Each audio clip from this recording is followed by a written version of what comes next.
আমরা অনেকে বিপদে পড়ে বিপদের কথাগুলো সর্বপ্রথম ফেসবুকে শেয়ার করি, কিন্তু আমাদের উচিত আমাদের যে কোনো বিপদের কথা, যে কোনো দুঃখ কষ্টের কথা প্রথমে আল্লাহ তাআলার কাছে শেয়ার করা, আল্লাহ তাআলার কাছে কান্নাকাটি করা, আল্লাহ তাআলার কাছে দোয়া করা। আপনি যদি আপনার বিপদের কথাগুলো বারবার মানুষের কাছে বলেন, দেখবেন ওই মানুষগুলাই আড়ালে আপনাকে নিয়ে হাসি ঠাট্টা করবে, তামাশা করবে, আপনি অভাবে আছেন এগুলো তারা বলবে আর হাসবে। কিন্তু আপনি যদি আপনার প্রয়োজনের কথা আল্লাহ তাআলাকে বলেন, তাহলে আল্লাহ তাআলা আপনাকে কাছে টেনে নেবেন।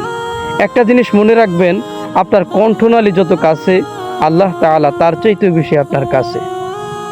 আপনার ঘাড়ের রগ যত কাছে, আল্লাহ তাআলা তার চাইতে বেশি আপনার কাছে।